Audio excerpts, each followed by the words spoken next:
Assalamualaikum warahmatullahi wabarakatuh. Salam sejahtera untuk kita. Shalom, Om Swastiastu, Namo Buddhaya, salam kebajikan. Yang kami hormati, dosen Bahasa Indonesia Universitas Bina Nusantara, Livia Yola Febrianti, serta rekan-rekan mahasiswa Universitas Bina Nusantara yang saya banggakan.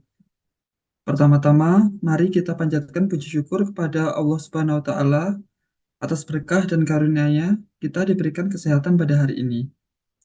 Kami dari kelompok 4, kelas DPEA, yang beranggotakan Iman Susanto, Muhammad Anwar, Mutiara Anggraini, dan Patricia Indira, akan menyampaikan paparan penelitian kami yang berjudul Analisis Pemasaran Daring dalam Pengambilan Keputusan Pembelian Konsumen. Saya Anwar selaku pembawa acara sekaligus pemapar artikel pada hari ini. Izinkanlah saya menyampaikan pantun terlebih dahulu.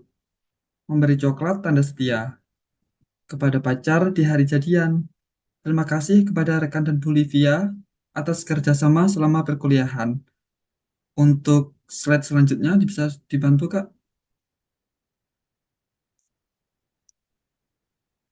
Digital marketing atau pemasaran digital merupakan kegiatan pemasaran yang sekaligus merujuk kepada branding dengan menggunakan berbagai media website maupun situs. Media sosial menjadi salah satu saluran distribusi digital marketing yang dipilih oleh para pelaku ekonomi dengan tujuan perusahaan akan menjangkau lebih banyak target pasar, serta memberikan dampak positif bagi para pelaku ekonomi dan pelanggan dalam menghubungkan informasi antara perusahaan dan konsumen. Dengan adanya digital marketing, penjualan dapat menjangkau lebih banyak target pasar yang dituju, serta membantu menghemat pengeluaran pemasaran. Digital marketing juga memberikan fleksibilitas yang lebih besar. Dalam hal ini juga memungkinkan pemasar melakukan penyesuaian secara terus-menerus terhadap produk yang dihasilkan oleh perusahaan maupun rencana perusahaan ke depannya. Sebelum melakukan keputusan pembelian, pemasaran digital memiliki peran untuk mempengaruhi calon konsumen terhadap suatu produk maupun jasa yang telah disediakan oleh perusahaan. Konsumen akan melakukan pemilihan dari dua maupun lebih alternatif sehingga keputusan pembelian akan terjadi. Perilaku konsumen merupakan bentuk atas respon psikologis yang kompleks yang akan muncul menjadi tindakan yang memberikan sifat khas terhadap pemilihan produk tertentu. Bentuk respon itulah yang ditujukan kepada seseorang secara langsung untuk terlibat dalam membantu memperoleh dan menggunakan produk, serta menentukan proses pengambilan keputusan dalam melakukan pembelian produk. Hal tersebut termasuk dalam melakukan proses pembelian ulang. Untuk selanjutnya, penelitian terdahulu.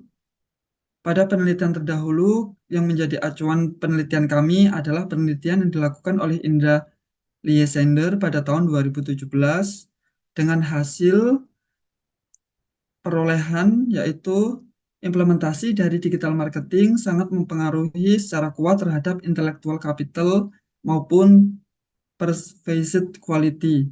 Dalam penelitian yang dilakukan oleh Indra tersebut, diketahui bahwa digital marketing merupakan variabel yang sangat berpengaruh secara signifikan maupun berdampak secara positif terhadap kinerja organisasi. Penelitian lain yang yaitu penelitian yang dilakukan oleh Francilia Marcelina pada tahun 2019 yang membahas terkait digital marketing terhadap keputusan pembelian, sehingga didapatkan bahwa artikel tersebut menunjukkan bahwa digital marketing memberikan pengaruh positif terhadap keputusan pembelian.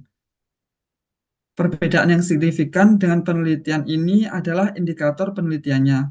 Berdasarkan uraian kedua penelitian tersebut, dapat diketahui bahwa pesan informasi yang disampaikan melalui digital marketing sangat berpengaruh terhadap stimulasi berupa pesan informasi digital marketing untuk meningkatkan kualitas informasi, sehingga hal tersebut dapat berpengaruh dalam pengambilan keputusan bagi calon konsumen. Oleh karena itu, kelompok kami tertarik untuk meneliti penelitian dari digital marketing terhadap keputusan pembelian konsumen. Untuk slide selanjutnya akan dijelaskan oleh rekan saya Iman. Oke, terima kasih Kak Muhammad. Untuk metode penelitian, saya dari Mas Susanto akan membantu menjelaskan. Tujuan penelitian.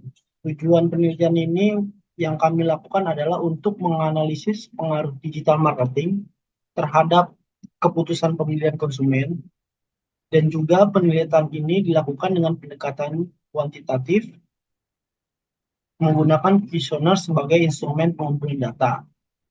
Lalu pertanyaan-pertanyaan yang kami rancang adalah untuk bertujuan mengukur persepsi konsumen tentang digital marketing dan pengaruhnya terhadap keputusan pembelian.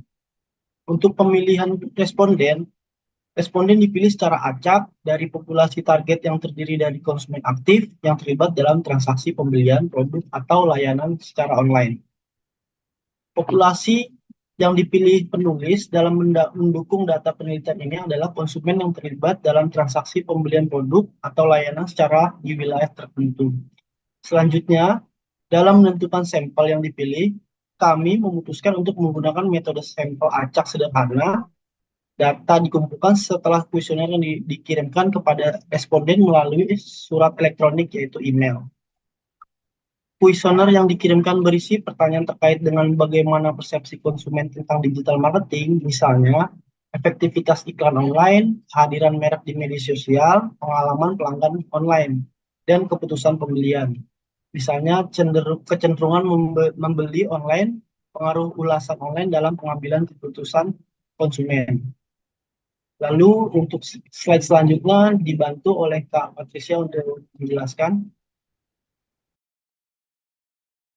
Pada slide kelima ini, kami akan memaparkan tentang hasil penelitian dan pembahasan, di mana pada tabel dapat kita lihat bahwa digital marketing dapat berdampak dalam penjualan perusahaan, di mana digital marketing tidak hanya meningkatkan penjualan, namun juga menangkap calon konsumen baru yang di mana ketertarikan muncul akibat dari penyajian data yang menarik, jelas, dan tertata rapi, sehingga mempermudah calon konsumen untuk memahami nilai dari produk atau layanan yang sedang dipasarkan.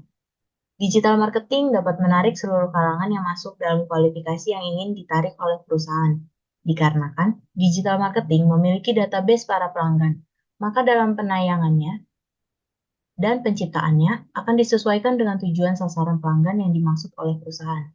Digital marketing sedemikian rapih dalam pengerjaannya, karena pada dasarnya dalam pengerjaannya dilakukan riset untuk memahami produk, juga memahami pelanggan yang ingin digapai.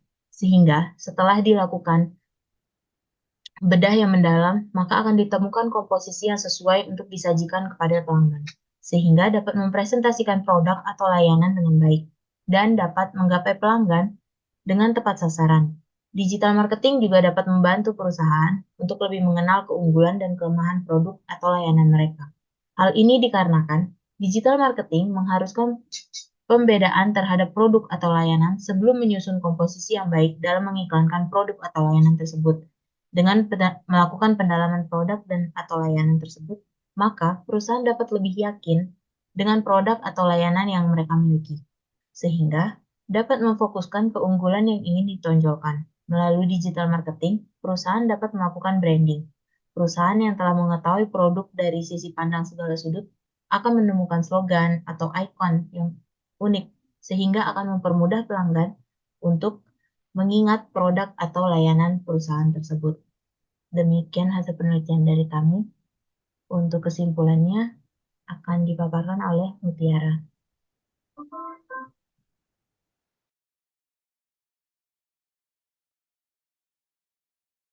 Kesimpulan dari penelitian kami adalah bahwa digital marketing merupakan aspek penting yang harus dimiliki oleh perusahaan untuk terus berkembang dan mampu menghadapi persaingan dagang.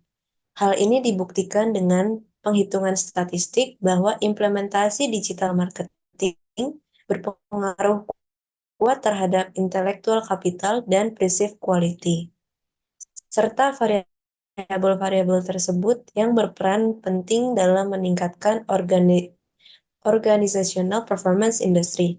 Oleh karena itu, Perusahaan harus memanfaatkan media daring sebagai alat pemasaran.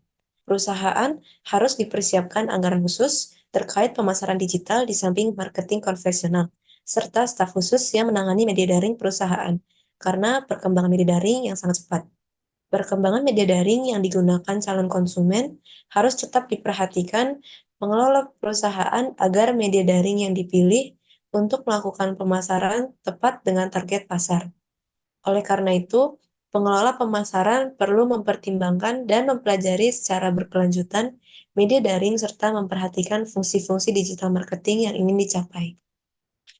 Untuk mencapai kesuksesan dalam pemasaran digital, pengelola pemasaran perlu mengadopsi pendekatan yang proaktif, berkelanjutan, dan berorientasi pada pembelajaran untuk memanfaatkan potensi penuh dari media daring dalam mencapai tujuan bisnis perusahaan.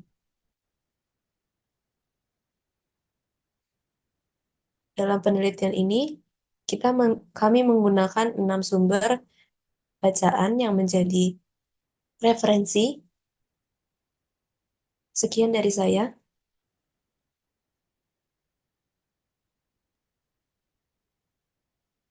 Terima kasih kepada teman-teman yang telah memaparkan presentasi dengan judul Analisis Pemasaran Daring dalam Pengambilan Keputusan Pembelian Konsumen.